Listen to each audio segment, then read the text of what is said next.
Astaghfirullah. Bismillahirrahmanirrahim.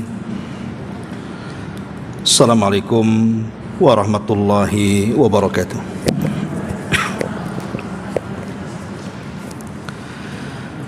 Alhamdulillah wassalatu wassalamu ala Rasulillah wa ala alihi wa sahbihi wa mawalah wa la hawla wa la quwata illa billahi wa ba'du.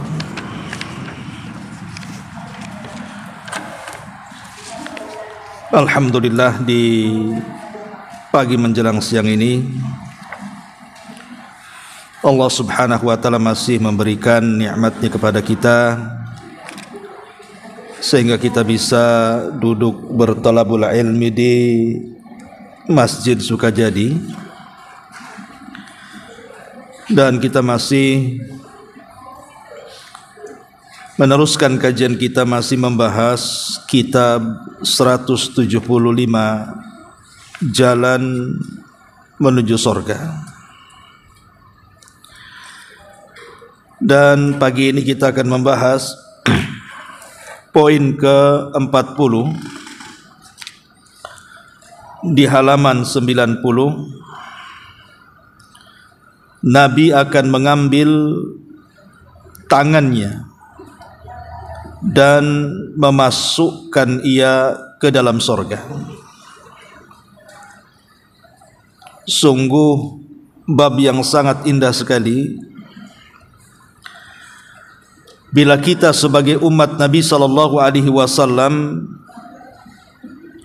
bisa ditarik tangan kita, kemudian Rasul masukkan kita ke dalam surga. Baik, kita akan baca hadisnya baru kita jelaskan. Di sini disebutkan dalam hadis yang dikeluarkan At-Tabrani dan disahihkan oleh Syekh Albani rahimahullahu taala, Rasul sallallahu alaihi wasallam bersabda, "Man qala idza asbaha raditu billahi rabba wa bil islami dina wa bi muhammadin nabiyya fa ana az-zaimu la akhudanna bi yadihi hatta udkhilahul jannata." Barang siapa yang ketika memasuki waktu pagi ia mengucapkan, aku redha Allah sebagai Rabbku, Islam sebagai agamaku, dan Muhammad sebagai nabiku, maka aku adalah penjamin baginya, sungguh aku akan mengambil tangannya sampai aku masukkan ia ke dalam surga. Ma'asyiral muslimat yang dimuliakan Allah subhanahu wa ta'ala, hadis ini adalah hadis yang sangat mulia untuk kita bahas, karena hadis ini juga bicara soal akidah seorang muslim kepada Allah, Rasul dan agamanya. Sebenarnya hadis ini ada dua redaksi. Pertama, hadis yang kita baca ini perintah Nabi sallallahu alaihi wasallam untuk dibaca setiap pagi dan dimasukkan pada zikir pagi.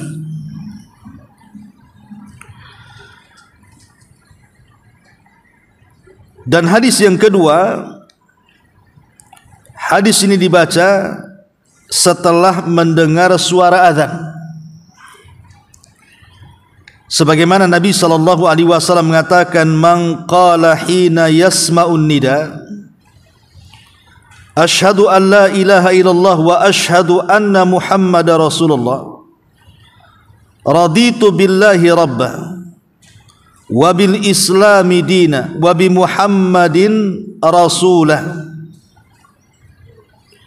barang siapa yang mendengar suara azan kemudian dia mengatakan, saya bersaksi tidak ada ilah yang berhak disembah kecuali Allah, dan saya bersaksi bahwa Muhammad adalah utusan Allah, aku redha Allah sebagai Rabbku, Islam sebagai agamaku, dan Muhammad sebagai nabiku, wajabat lahul jannah, maka dipastikan dia masuk surga. Jadi lafaz kalimat raditu billahi rabba wa bil islami dina wa bi Muhammadin nabiyya ini dibaca di dua tempat. Pertama dijadikan zikir pagi, dan yang kedua dijadikan zikir setelah mendengar azan. Ya tentu setelah membaca salawat Allahumma rabba hadhihi da'wati tamma, baru kemudian setelah itu selesai asyhadu an la ilaha illallah wa asyhadu anna Muhammadar Rasulullah raditu billahi rabba wa bil islami dina wa bi Muhammadin nabiyya wa rasulah. Faedahnya sama. Nabi SAW menjanjikan sorga bagi sesiapa yang mendawamkannya, bagi sesiapa yang merutinkannya, dibaca setiap pagi dan setelah mendengar suara adzan. Baik, kita akan jelaskan kenapa begitu indahnya hadis ini, sampai Nabi SAW menjanjikan sorga kepada siapa yang mengucapkannya. Bahkan lebih daripada itu, Nabi sendiri yang mengambil tangan kita, kemudian menarik kita dan memasukkan ke dalam sorga. Alangkah indahnya tangan Nabi SAW meraih tangan kita, kemudian mengantar langsung ke sorga. Di sini ada 3 kalimat yang sangat penting untuk kita bicarakan. Pertama, kalimat raditu billahi rabba, aku redha Allah sebagai Rabbku. Yang kedua, wabil islami dina, aku redha Islam sebagai agamaku. Dan yang ketiga, wabi Muhammadin nabiyya, aku redha Muhammad sebagai nabiku. 3 kalimat ini ulama mengistilahkan dengan usulus thalatha, 3 pondasi penting yang harus diyakini seorang muslim. Kalau tidak akan bermasalah agamanya. Karena 3 perkara ini juga yang akan ditanyakan kelak setiap muslim ketika masuk ke dalam kubur. Di mana di dalam kubur itu ada yang disebut dengan fitnah kubur. Dan fitnah kubur itu artinya su'alul malakaini, pertanyaan-pertanyaan 2 malaikat Munkar dan Nakir. Di mana pertanyaan pertama, man rabbuka, siapa Rabbmu? Yang kedua, wa man nabiyuka, siapa nabimu? Dan yang ketiga, wa ma dinuka, apa agamamu? Maka jawabannya raditu billahi rabba wa bil islami dina wa bi Muhammadin nabiyya wa rasulah. Jadi 3 kalimat ini sebagai jawaban dari pertanyaan malaikat Munkar dan Nakir. Makanya disebut 3 pondasi utama yang harus diyakini seorang muslim. Kalau tidak akan bermasalah hidupnya, baik ketika di dunia ataupun setelah kematiannya. Lalu apa maknanya kalimat raditu billahi rabba wa bil islami dina wa bi Muhammadin nabiyya ini? Kalimat pertama, raditu billahi rabba, kita redha Allah sebagai Rabbku.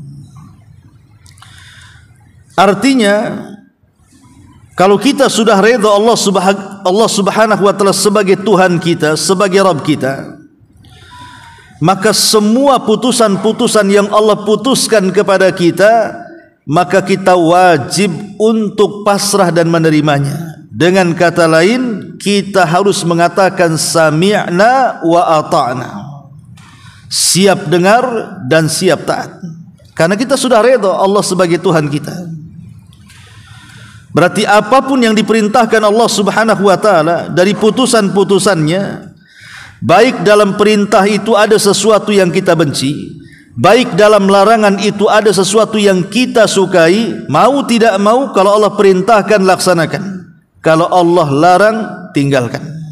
Itu bentuk keridhaan kita kepada Allah Subhanahu wa taala. Yang kedua, bentuk keridhaan kita kepada Allah Subhanahu wa taala, kita harus redha. Apapun yang diberikan Allah Subhanahu wa taala kepada kita dari rizki-rizki kita yang kita nikmati selama ini. Apakah Allah Subhanahu wa taala memberikan sedikit ataupun banyak, maka kita harus redha. Kalau kita katakan raditu billahi rabba, atau disebut dengan qanaah, artinya sedikit banyak ini pemberian Allah Subhanahu wa taala, maka kita harus redha.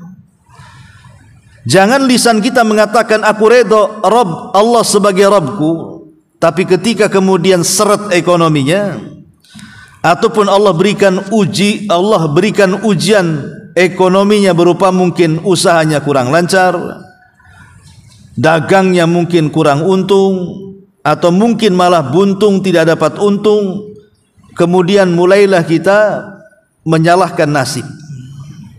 Itu orang yang tidak redha dengan pemberian Allah, artinya tidak redha Allah sebagai Rabbnya. Maka ini yang kedua, maksudnya yang pertama redha dengan seluruh putusannya, dan yang kedua redha dengan seluruh pemberiannya. Karena bagaimanapun Allah Subhanahu wa taala paham dengan makhluknya.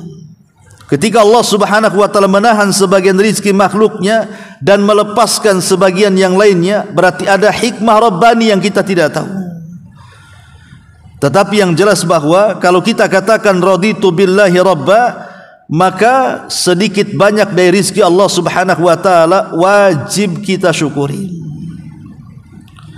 Atau yang ketiga, maksudnya raditu billahi rabba, aku redha Rabb Allah sebagai Rabbku, maka apapun ujian yang Allah Subhanahu wa taala timpakan kepada kita, maka kita wajib bersabar, karena bagaimanapun kita sudah mengikrarkan Allah adalah Rabb kita. Ketika Allah menimpakan penyakit umpamanya, atau ketika Allah Subhanahu wa taala mewafatkan orang-orang yang kita cintai umpamanya, maka kita harus redha. Kita harus redha dan rela, karena itu semua sudah kehendak dan masuk dalam qada dan qadar Allah Subhanahu wa taala. Kalau kita masih tidak rela dengan kematian orang yang kita cintai, atau masih tidak tabah dengan penyakit yang dideritanya, maka hakikatnya dia belum redha Allah sebagai Tuhannya. Karena bagaimanapun ketika Allah Subhanahu wa taala memberikan ujian kepada kita itu pasti ada sesuatu. Boleh jadi Allah hendak mengangkat derajat kita, boleh jadi Allah hendak menghapuskan dosa-dosa kita, atau boleh jadi Allah sedang menegur kita supaya kembali kepada Allah Subhanahu wa taala. Kita tidak tahu. Tetapi karena kita sudah mengatakan raditu billahi rabba, maka kita wajib redha dan pasrah dengan qada dan qadar Allah Subhanahu wa taala. Itu makna raditu billahi rabba. Ma'asyiral muslimin muslimat yang dimuliakan Allah Subhanahu wa taala. Kemudian yang kedua, wabil islami dina, aku redha Islam sebagai agama. Kalau sudah redha Islam sebagai agama, berarti kita tidak boleh mencari agama di luar daripada Islam. Karena agama di luar daripada Islam itu semua di atas kebatilan. Hanya satu-satunya agama yang Allah rela dan redha itu hanya Islam, dan itu berdasarkan firman Allah Azza wa Jal, inna dina indallahil Islam. Sesungguhnya agama yang paling diridhai Allah hanyalah Islam. Bahkan Allah mengancam dalam ayat yang lain, wa man yabtaghi ghairal islami dinan falan yuqbala minhu wa huwa fil akhirati minal khasirin. Siapa yang mencari agama di luar daripada Islam, selain daripada dia akan dileburkan amalannya dengan cara menjadi orang-orang yang rugi. Agama yang dipeluknya pun tidak akan diterima Allah Subhanahu wa taala. Dari sini yang dimaksud kata-kata wabil islami dina, aku redha Islam sebagai agamaku, artinya jangan mencari agama di luar Islam. Kalau masih mencari agama di luar Islam, atau masih memuji aturan-aturan agama di luar Islam, atau berusaha untuk mencampur adukan aturan Islam dengan aturan di luar daripada Islam, berarti sebenarnya dia belum redha dengan Islam. Kalau sudah redha dengan Islam, ya ikuti aturan Islam saja, jangan mengikuti aturan di luar Islam, atau mengadopsi ajaran-ajaran di luar dari Islam dimasukkan ke dalam Islam. Karena Islam sudah sempurna, tidak perlu menambah, tidak perlu dikurangi, dan bentuk ridha kita kepada Islam mencukupkan Islam dengan seluruh aturannya kepada kita. Ma'asyiral muslimat yang dimuliakan Allah Subhanahu wa taala, sedikit bicara soal Islam. Kita tahu bahwa Islam adalah agama yang paling diridhai Allah Subhanahu wa taala, di mana aturan-aturannya lebih lengkap dibandingkan seluruh agama langit lainnya. Lah Islam sendiri adalah agama yang penuh dengan rahmat. Wa ma arsalnaka illa rahmatan lil alamin. Jadi semua aturan-aturan dalam Islam itu penuh dengan rahmat. Makanya kita lihat bagaimana rahmatnya Islam kepada kita. Sampai-sampai datangnya Al-Quran dan Sunnah sebagai penopang Islam ini dalam rangka menjaga berapa? 5 perkara. Jadi Islam datang itu untuk menjaga 5 perkara. Pertama, menjaga keyakinan, supaya keyakinan kita lurus, hanya mentauhidkan Allah Subhanahu wa taala. Bayangkan Bu, kalau seandainya Islam tidak datang kepada kita, kita bisa bayangkan bagaimana keyakinan manusia itu. Boleh jadi sebagian mereka masih menyembah pohon, menyembah gunung, menyembah rawa, menyembah binatang, menyembah matahari, bulan dan yang semacamnya kan Bu, kalau tidak datang Islam kepada kita. Sehingga orang sekehendaknya mereka mencari sesembahan dan sekehendaknya mereka menyembah Tuhan sesembahan.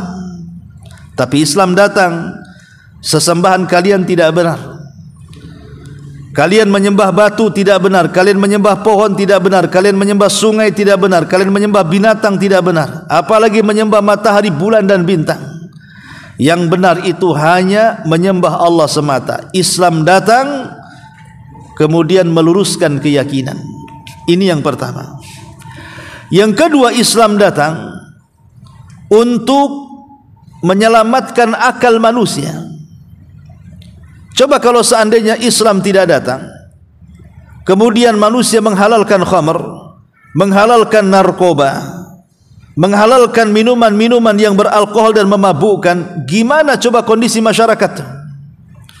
Padahal kita tahu bahwa khamar, narkoba dan yang semacamnya itu termasuk umul khaba'ith. Dia adalah induk dari seluruh kerusakan. Awalnya sadar, kemudian mabuk, hilang akal. Namanya orang hilang akal itu Bu, biasanya lisannya tidak bisa terjaga. Entah mencaci maki orang, menggibah orang, menghina orang, mencaci orang dan begitu seterusnya. Belum tangannya bisa memukul orang, membunuh orang, menyakiti orang dan lain sebagainya. Tapi Islam datang mengharamkan, tidak boleh minum khamr ataupun meminum yang sejenisnya, narkoba dan yang semacamnya. Jadi Islam datang menjaga akal tetap sehat, sehingga dilarang hal-hal yang bisa merusak akal. Kemudian yang ketiga, Islam datang untuk menjaga nasab. Coba bayangkan kalau seandainya Islam tidak datang, betapa banyak tuh anak-anak hasil zina berserak di mana-mana. Tapi Islam tidak mengakui. Makanya Islam memerintahkan adanya pernikahan, supaya anak yang dilahirkannya betul-betul menjadi anak turunannya yang sah secara syar'i dan secara biologis. Kalau seandainya tidak datang Islam, seperti umat jahiliyah, akhirnya terkadang satu wanita entah berapa bapaknya, sehingga anak itu tidak dipastikan anak siapa ini. Tapi datangnya Islam tidak, anak ini harus ada bapa dan ibunya secara sah dan menikah secara Islam. Maka Islam menjaga nasab, akhirnya diketahui siapa ayahnya dan siapa ibunya. Kemudian yang keempat, Islam datang menjaga harta. Kalau seandainya Islam tidak datang, macam mana dengan harta kaum muslimin? Boleh jadi mungkin sesama mereka saling merampok, saling mencuri, saling mengambil, dan begitu seterusnya. Tapi Islam datang menjaga harta. Tidak boleh kita mengambil harta orang kecuali karena kerelaannya, apalagi sampai kemudian mencopet, merampok, korupsi dan yang semacamnya. Kemudian yang terakhir, Islam juga datang membawa penjagaan terhadap kehormatan. Makanya kenapa Islam melarang kita tidak boleh ghibah, karena kehormatan seorang muslim itu penting. Tidak boleh mencaci, memaki, menghina, mengadu domba dan yang semacamnya, karena kehormatan seorang muslim itu penting. Inilah kenapa kemudian indahnya Islam, karena menjaga 5 perkara ini. Makanya kenapa kita redha Islam sebagai agama kita, karena isi Islam itu semua membawa maslahat dan mencegah madarat. Agama yang membawa maslahat dan mencegah madarat itu hanya Islam. Begitu juga selain daripada Islam itu agama yang penuh rahmat, Islam juga agama yang penuh dengan kemudahan, agama samha. Walaupun secara lahiriah nampaknya berat ya orang masuk Islam itu, harus sholat 5 waktu, puasa, kemudian zakat, haji dan yang semacamnya. Sesungguhnya syariat Islam itu tidak sekaku yang mereka tuduhkan, tidak. Ada keringanan. Seperti orang kalau sholat tidak sanggup berdiri, suruh duduk. Kalau sudah tidak sanggup duduk, suruh berbaring, kan begitu ya. Atau orang berwudu tidak ada air, suruh tayamum. Atau orang yang ingin pergi haji tidak sanggup, maka gugurlah kewajibannya. Kalau orang safar, sholat dijamak dari 4 rakaat jadi 2 rakaat. Dan begitu seterusnya. Jadi kemudahan Islam itu bisa menggugurkan secara keseluruhan, atau boleh jadi meringankan, atau boleh jadi menggantikan dengan sesuatu yang jauh lebih mudah dari hukum asal. Itulah Islam, agama yang membawa kemudahan. Jangan mempersulit Islam. Ma'asyiral muslimat yang dimuliakan Allah Subhanahu wa taala, itulah makna raditu billahi rabba wa bil islami dina. Kemudian yang ketiga, di sini Nabi SAW mengatakan wa bi Muhammadin nabiyya, dan aku redha Nabi Muhammad sallallahu alaihi wasallam sebagai nabi. Kalimat aku redha Muhammad sebagai nabi, maksudnya kalau kita sudah menyatakan bahwa saya rela dan saya redha Muhammad sebagai nabi, lalu apa konsekuensinya? Konsekuensinya pertama, harus tunduk dan patuh dengan nabi, menerima secara mutlak.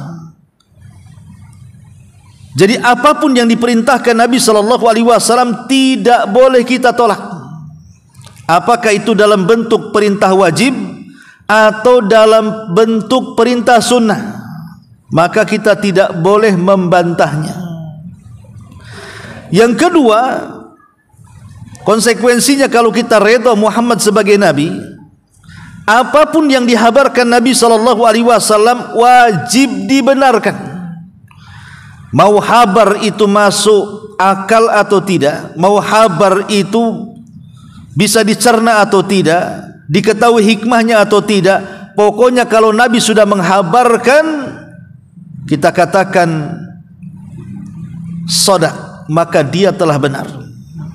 Karena begini Bu, ada hadis-hadis Nabi SAW itu terkadang bagi yang cetek pengetahuannya atau terbatas pengetahuannya, seolah-olah hadis Nabi SAW itu dibuat-buat, diakal-akali. Contoh umpamanya hadis tentang lalat.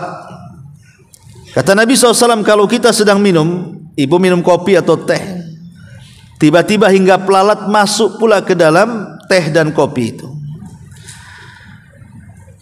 Apa kata Nabi? Kata Nabi, celupkan lalat itu sekalian ke dalam air kopi atau ke dalam air teh, kemudian diambil, buang, minum airnya. Ada orang yang berpikir, ini hadis apa ini? Kenapa harus diminum airnya dan tidak dibuang? Bukankah air itu sudah penuh dengan kotoran dari lalat? Bukankah lalat itu hinggap di sampah-sampah dan kotoran-kotoran? Kenapa kemudian masih boleh bisa diminum bekas lalatnya, dan kita harus pula meminumnya setelah dicelupkan pula lalatnya? Kata Nabi SAW, karena di satu sayapnya terdapat penyakit dan di satu sayapnya terdapat penawarnya. Makanya kalau lalat terbang itu biasanya miring dia. Miring mencelupkan yang ada racunnya. Kemudian yang ada penawarnya dia ke atas. Itu memang lalat seperti itu. Itu menurut ahli lalat. Ibu tengok di YouTube lah. Bagaimana lalat itu kalau hinggap di air, pasti sayap racunnya yang tenggelam dulu, sayap penawarnya itu ke atas dia. Makanya kata Rasul, celupkan tuh, gitu ya, supaya penawarnya bisa mengatasi racunnya. Ada orang-orang nggak percaya, padahal jelas hadis ini sahih, dikeluarkan Bukhari, Muslim kan, itu jelas kan hadis sahih. Tapi logikanya bermain, ini hadis apa ini katanya? Ini hadis gak benar, lalat itu hidupnya di kotoran. Mana ada satu penawar satu racun. Tetapi bagi orang yang luas pengetahuannya, mereka meneliti, betul nggak hadis Nabi ini? Akhirnya diteliti di lab, rupanya memang benar. Terkadang racun itu penawarnya di situ juga kan gitu. Padahal Nabi SAW di zaman itu kan nggak ada lab di zaman Nabi SAW. Gimana meneliti lalat itu? Tapi karena yang diwahyukan kepada Nabi datang dari Allah Subhanahu wa taala, dipastikan itu sebuah mukjizat kenabian, pasti benar. Ya. Okelah seandainya tidak ada dokter yang meneliti apakah di satu sayapnya ada penyakit, di sayap satunya ada penawarnya. Maka kalau kita sudah mengatakan saya rela, saya redha Muhammad sebagai nabiku, mau diketahui atau tidak alasannya wajib kita benarkan. Begitu maknanya ya. Atau ketika Nabi SAW bercerita tentang kejadian-kejadian di masa depan, prediksi-prediksi Nabi SAW di masa depan akan terjadi ini, akan terjadi itu. Boleh jadi kalau orang mendengarnya kayak cerita, jadinya kayak dongeng.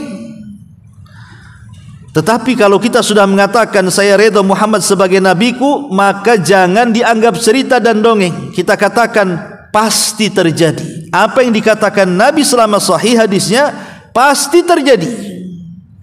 Contoh umpamanya Rasul ketika menyebutkan 10 tanda kiamat umpamanya. Yang pertama munculnya Dajjal. Kemudian yang kedua, setelah Dajjal turunnya Isa bin Maryam. Kemudian setelah turunnya Isa bin Maryam munculnya Ya'juj wa Ma'juj. Kemudian setelah munculnya Ya'juj wa Ma'juj, terjadi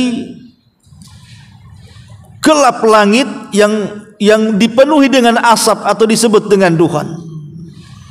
Kemudian yang kelima, setelah itu tiba-tiba matahari terbit dari arah barat. Kemudian yang keenam, setelah matahari terbit dari arah barat, muncul binatang yang melata dari perut bumi, tahu-tahu bicara dan menstempel setiap dahi manusia.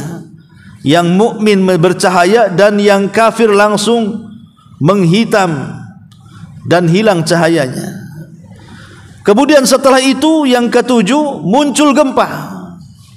Muncul gempa dari yang keenam, muncul gempa dari arah timur. Kemudian yang ketujuh disusul dengan gempa arah barat. Kemudian disusul dengan gempa di Jazirah Arab, dan diakhiri dengan api yang keluar dari perut Aden Yaman, kemudian menyatu dengan api yang keluar dari perut Hijaz, kemudian menggiring manusia sampai ke negeri Syam. Kemudian kiamat dibangkitkan. Ini kalau kita dengarkan gitu kan, ini kayak cerita, Bu. Kalau kita nggak yakin, ini ngapain ini orang ini kok cerita-cerita kayak gini? Kayak nggak mungkin terjadi kan gitu.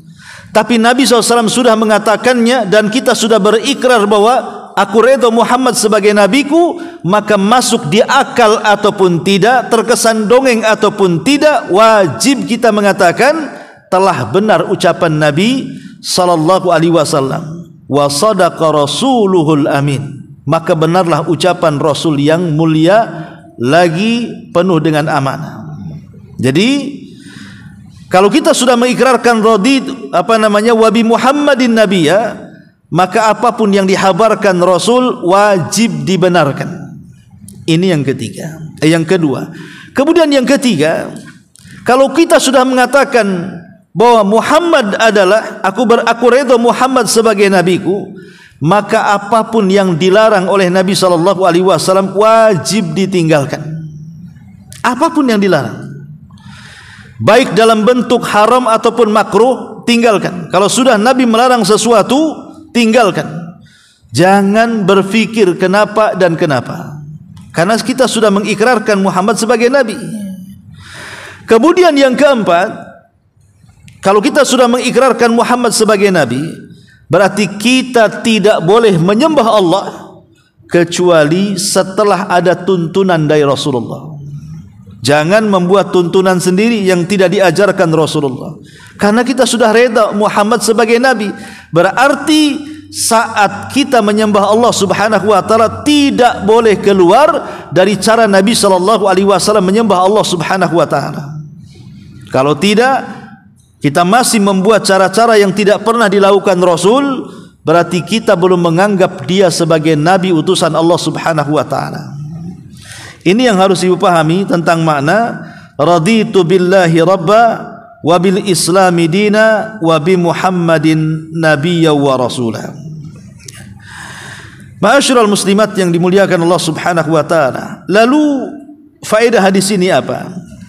Pertama, faedah hadis ini al-hathu ala qawli hadad du'a wa bayanu thawabil mutarattab alaihi.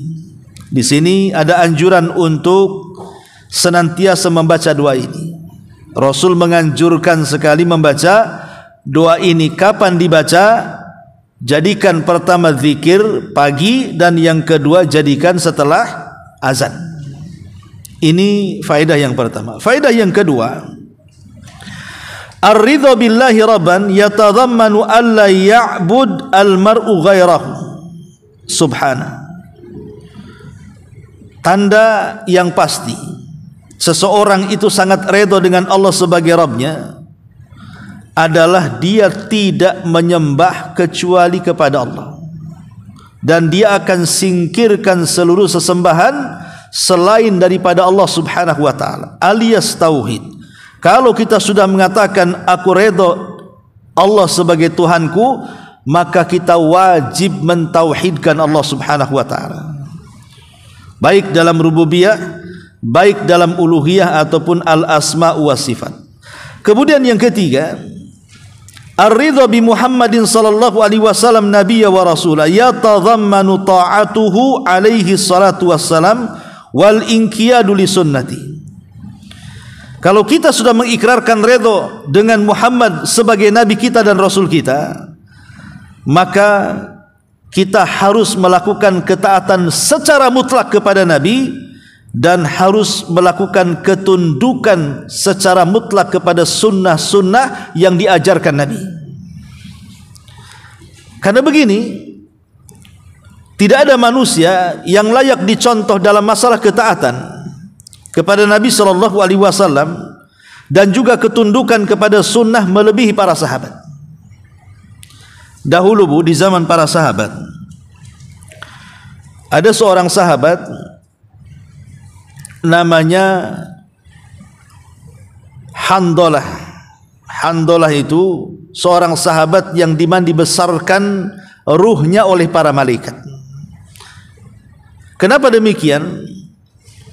Saat dia menikah dengan istrinya, di malam pertama dia melakukan hubungan suami istri, dan itu yang ditunggu-tunggu semua anak-anak muda ketika berkeinginan untuk menikah. Tetapi setelah melakukan hubungan itu, tiba-tiba datang seruan dari Nabi sallallahu alaihi wasallam agar anak-anak muda berkumpul dan harus terlibat dalam peperangan jihad di jalan Allah. Handalah tidak berfikir, langsung dia izin kepada istrinya dan dia lupa belum melakukan mandi junub, langsung berbaris dia. Kemudian tiba-tiba masuk dalam pertempuran dan Allah nyatakan syahid. Makanya dia belum sempat mandi besar. Disitulah malaikat datang dari mana-mana rebutan ruhnya, kemudian dimandi besarkan ruhnya oleh para malaikat. Maka disebut Handalah ghasilul malaika, Handalah yang dimandi besarkan para malaikat. Syahidnya adalah bagaimana seorang Handalah di malam pertama dia tinggalkan istrinya, di waktu senang-senangnya, di waktu hal yang memang diinginkan semua anak-anak muda, ingin lama bersama istri yang baru dinikahinya, tapi seruan Allah dan Rasulnya lebih diutamakan dibandingkan seruan malam pertamanya. Begitulah para sahabat Nabi SAW, ketaatannya luar biasa, melebihi siapapun. Makanya wajar mereka itu hidup di generasi terbaik umat ini. Kemudian juga ada kisah yang luar biasa. Ada seorang sahabat namanya Julaibib radhiyallahu anhu. Julaibib ini sudah tampangnya tidak ada tampan-tampannya, tidak punya nasab dan juga kehormatan di tengah-tengah kaumnya. Memang luar biasa kondisi hidupnya, susah, melarat dan memprihatinkan.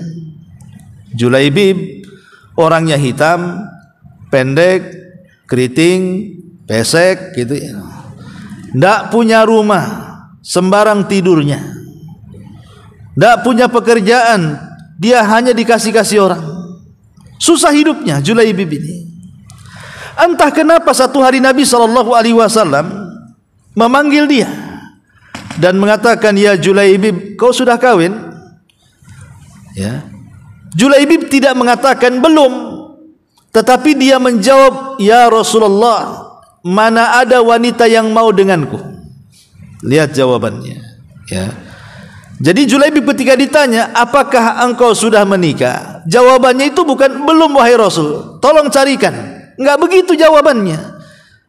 Dia malah menjawab, "Ya Rasul, mana ada wanita yang suka denganku," katanya. Kenapa? Dia tahu diri namanya ya. Karena memang fisiknya juga tidak tampan, dia juga tidak punya harta, dan dia tidak punya nasab yang baik. Bahkan saking miskinnya, sahabat tidak kenal dia. Sampai hari kedua dipanggil lagi, "Julaibib mau nikah?" Kata Julaibib, "Ya Rasul, mana ada wanita mau dengan aku?" Sampai 3 kali marah Julaibib. "Rasul, sudah kukatakan, mana ada wanita yang mau denganku?" Kata Rasul, "Ada yang mau denganmu," katanya. Kata Nabi SAW, "Kalau begitu kau berangkat wahai Julaibib, datang ke rumah nomor sekian di gang sekian di tengah-tengah kota Madinah. Ketuk rumah itu, bilang sama orang tuanya, 'Saya adalah utusan Nabi, tolong nikahkan putrimu dengan aku.'" Akhirnya Julaibib, karena itu perintah Nabi, berangkat dia. Dicarinya tuh alamat rumah itu. Setelah ketemu, diketuk rumahnya. Rupanya yang membuka ayahnya. Ayahnya si wanita tadi. Kata ayahnya, "Ngapain kau Julaibib ke sini?" Kata Julaibib, "Wahai fulan, aku ini utusan Nabi. Kata Nabi, nikahkan putrimu dengan aku." Kata ayahnya, "Ya Julaibib, kalaupun mau bukan untukmu, pasti ku cari yang lainnya," katanya. "Tapi karena ini perintah Nabi, tunggu dulu saya diskusikan dengan istriku," katanya. Dipanggilnya istrinya. Istrinya pun ngomel, "Kenapa Rasul tidak mengutus Abu Bakar, Umar, Utsman atau sahabat yang lain? Kenapa mesti Julaibib?" katanya. Ya memang kondisi Julaibib seperti itu. Rupanya perdebatan antara Julaibib dengan ayah ibu wanita tadi kedengaran ke kamar. Didengarlah oleh wanita itu. Ya wajar saja ibunya menolak, ayahnya menolak, karena wanita itu wanita tercantik di kota Madinah. Sementara Julaibib terjelek pula di kota Madinah, termiskin di dunia kan gitu ya. Ya wajarlah orang tuanya menolak. ya. Tapi wanita cantik ini, satu-satunya wanita paling cantik di kota Madinah ini, bukan hanya cantik secara paras, tapi cantik pula secara akal. Dia langsung datang ke halaman, dimarahinya kedua orang tuanya dan mengatakan, ataruddani Rasulillah. Ibu bapakku, berani-beraninya engkau membantah pesuruh Nabi, ya. Berani-beraninya engkau membantah pesuruh Nabi, katanya. Nikahkan aku dengan dia, katanya. Anaknya yang mau. Ya, gimana lagi orang tuanya? Coba, anaknya yang berakal, dua orang tuanya tak berakal tuh. Karena tidak mungkin Nabi SAW mengutus seseorang kecuali ada kebaikannya di situ, kan. Terpaksalah orang tuanya menikahkan putrinya dengan Julaibib. Di malam pertama belum pun disentuh istrinya, tiba-tiba kemudian datang seruan jihad. Maka Julaibib lebih memilih datang kepada seruan jihad, padahal istrinya belum disentuh tuh di malam pertama. Seandainya dia minta uzur kepada Rasul pun pasti diberikan uzur. Tapi panggilan Allah dan Rasulnya lebih mulia dibandingkan panggilan pertama bersama istrinya. Masuk ke medan jihad, Allah takdirkan dia meninggal mati syahid. Setelah perang usai, Nabi SAW mengecek pasukan, berapa orang yang korban, berapa orang yang hidup, berapa orang yang terluka, dan begitu seterusnya. Kemudian kata pimpinan pasukannya sekian. Kata Rasul, ada satu yang kurang. Kata pimpinan perang, sudah lengkap wahai Rasul, yang luka sekian, yang mati sekian, yang hidup sekian. Kata Rasul, tidak, ada satu yang kurang, katanya. Maka kemudian pemimpin ini mengatakan, siapa ya Rasul? Saya sudah mengecek semuanya, enggak ada yang kurang. Maka Rasul mengatakan, ada. Aina Julaibib? Mana Julaibib, katanya. Aku tidak melihat dalam korban yang mati syahid atau yang terluka atau yang menghidup. Aina Julaibib? Bayangkan di tengah pasukan saja sampai tidak kenal Julaibib itu, karena saking miskinnya. Maka Rasul mencari-cari jasadnya Julaibib. Rupanya ketika Julaibib mati syahid, di sekitarnya ada 7 orang musyrik yang mati dengan pedangnya. Jadi dia berhasil membunuh 7 orang dengan pedangnya. Kemudian terakhir dia yang dibunuh oleh musuh. Dan jarang-jarang sahabat bisa membunuh sebanyak itu, ya. Makanya Nabi SAW langsung datang kepada Julaibib, meletakkan tuh kepala di paha Nabi. Langsung Rasul dengan menangis dan mengatakan di hadapan para sahabat, sungguh Julaibib bagian daripada diriku dan aku bagian daripada dirinya. Lihat bagaimana kemuliaan. Dari situlah nama Julaibib terkenal, menjadi sahabat yang luar biasa, yang tadinya tidak dikenal karena kefakirannya, karena ketidaktampanannya, karena ketidak memiliki nasabnya, tapi karena dia orang pilihan Nabi SAW dengan ketakwaannya, dia menjadi selebritis langit, dikenal setelahnya. Ini contoh umpamanya bagaimana yang ingin saya katakan adalah bagaimana wanita cantik tadi, dia menerima Julaibib yang seperti itu. Padahal kalau dia mencari laki-laki kaya, laki-laki yang tampan, laki-laki yang bernasab dan berhasab yang baik, mudah bagi dia karena wanita tercantik Madinah. Tetapi karena Julaibib diutus oleh Rasul, maka dia hanya mengatakan sami'na wa ata'na, dan dia mengatakan kepada kedua orang tuanya, nikahkan aku dengan dia. Itulah kehebatan para sahabat. Kalau sudah putusan Allah dan Rasulnya, tidak ada kata sami'na wa tafakkarna, mendengar pikir-pikir dulu, enggak. Sami'na wa ata'na, mendengar siap laksanakan. Begitulah para sahabat. Kalau kita kan tidak, ya dengar tapi pikir-pikir dulu, bisa enggak ya, enggak masuk di akal, nanti saja, dan begitu seterusnya. Gaya kita ini melambat-lambat, tapi gaya para sahabat tidak. Pokoknya mereka langsung laksanakan. Soal nanti sanggup atau tidak urusan nanti. Karena pasti kalau tidak ada sanggupan ketika sudah dilaksanakan, pasti akan datang kemudahan. Begitulah cara pandang para sahabat Nabi SAW, karena mereka yakin bahwa kalau sudah mengikrarkan aku redha Muhammad sebagai Nabi, maka apapun yang datang dari Nabi wajib taat dan wajib pasrah dengan putusannya. Dan banyak kisah-kisah yang lain. Atau contohlah satu kisah lagi yang menarik, kisah Zainab bintu Jahsin. Zainab bintu Jahsin ini kan, dulunya bekas istrinya Zaid ibn Haritha. Sementara Zaid ibn Haritha itu anak angkat Nabi. Jadi Nabi SAW mengatakan kepada Zaid anak angkatnya, wahai Zaid, kau sudah dewasa, kau sudah waktunya menikah.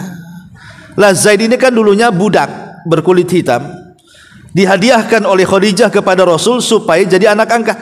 Oleh Rasul dimerdekakan, kemudian dibesarkan sampai dewasa. Setelah dewasa Rasul menawarkan agar dia menikah. Kata Zaid, ya Rasul, kau hendak menikahkan aku dengan siapa? Kata Rasul, tenang saja, akan kucarikan wanita terbaik. Maka Nabi SAW mendatangi seorang wanita yang sangat cantik, berbudi luhur dan memiliki karisma yang luar biasa dari keluarga terhormat. Namanya Zainab bintu Jahsin. Datang Rasul ke rumah Zainab. Seluruh keluarga Zainab senang dengan kedatangan Rasul. Disangkanya Rasul meminang untuk dirinya. Maka mereka pun setuju kalau Rasul yang mau, kan begitu. Tapi setelah Rasul menjelaskan bahwa dia meminang Zainab itu bukan untuk dirinya, tapi untuk anak angkatnya, semua keluarga Zainab menolak, termasuk Zainab. Saya pikir untuk dirimu wahai Nabi, rupanya untuk anak angkatmu. Menolak mereka. Kenapa? Ya tahu posisi Zaid ini dulunya mantan budak. Yang kedua, tidak punya ketampanan sama sekali. Dia hanya anak angkat Nabi SAW saja. Tetapi ketika itu turun ayat menegur keluarga Zainab bintu Jahsin ini. Apa ayatnya? Wa ma kana li mu'minin wala mu'minatin idza qadallahu wa rasuluhu amran an yakuna lahumul khiyaratu min amrihim wa man ya'sillaha wa rasulahu faqad dhalla dhalalan ba'ida. Kata Allah berfirman, tidak layak bagi seorang mukmin laki-laki, seorang mukmin perempuan, kalau sudah turun putusan Allah dan Rasulnya, tiba-tiba ada kebimbangan dalam hatinya. Karena barang siapa yang bermaksiat kepada Allah dan Rasulnya, maka dia telah tersesat dengan kesesatan yang jauh. Ketika turun ayat ini, semua keluarga Zainab terdiam. Akhirnya mereka pun mengatakan, sami'na wa ata'na. Ini sudah putusan Allah, mau apa lagi? Ya kita dengar, kita taat. Begitu para sahabat. Akhirnya menikahlah Zainab dengan Zaid. Walaupun yang namanya menikah bukan dasar cinta, kemudian tidak sekufu, tidak sebanding, memang adalah cekcok, namanya manusia. Walaupun mereka sahabat, cekcok. Belakangan akhirnya Allah perintahkan kepada Rasul untuk mengatakan kepada Zaid menceraikan istrinya. Maka diceraikanlah kemudian oleh Zaid Zainab ini. Setelah masa idahnya selesai, turun lagi ayat perintah kepada Nabi SAW untuk menikahi Zainab. Jadi berbelit-belit tuh, ya. Kenapa Nabi SAW diperintahkan Allah untuk Zaid menceraikan, setelah masa idahnya habis malah Allah memerintahkan Rasul menikahi Zainab, gitu ya. Karena Rasul SAW diperintahkan Allah untuk menghapus tradisi jahiliyah. Apa tradisi jahiliyah? Tidak boleh menikahi bekas istri anak angkat. Maka Islam hapus tuh. Ya, boleh menikahi bekas istri anak angkat. Kenapa? Karena anak angkat dengan anak kandung itu berbeda. Kalau bekas istri anak kandung haram hukumnya, tidak boleh dinikahi, karena itu menjadi mahram mu'abbad. Tapi kalau bekas istri anak angkat bukan mahram. Anak angkat itu tidak ada hubungan perwalian, tidak ada hubungan mahram, dan tidak ada hubungan waris. Anak angkat ya sama dengan orang lain, cuman bedanya diangkat sama kita saja. Maka dengan menikahinya Rasul dengan Zainab, terhapuslah tradisi jahiliyah itu. Yang ingin saya katakan adalah bagaimana keluarga Zainab ketika turun ayat putusan Allah dan Rasulnya langsung mengatakan samina wa atona dan siap menikah dengan Zaid. Di sini menunjukkan apa? Ketundukan mutlak para sahabat kepada perintah Allah dan Rasulnya. Itu makna dan aku reda Muhammad sebagai agamaku. Intinya bahwa hadis ini ya memerintahkan kepada kita, kalau kita ingin berjumpa dengan Rasul, tangan kita dibawa oleh Rasul, dihantar lagi ke pintu sorga, dimasukkan lagi ke dalam sorga, maka kata Nabi SAW, bacalah setiap pagi kalimat ini, raditu billahi rabba wa bil islami dina wa bi Muhammadin nabiyya. Kan mudah, setiap pagi baca. Alangkah indahnya Rasul mengambil tangan kita, memasukkan ke dalam sorga. Nikmat mana lagi yang akan diperoleh seorang mukmin melebihi masuk ke dalam surga dan dituntun oleh tangan Nabi sallallahu alaihi wasallam. Wallahu a'lam, mungkin ini yang bisa sampaikan. Baik, sampai di sini. Kalau ada yang bertanya silakan, kalau enggak kita tutup.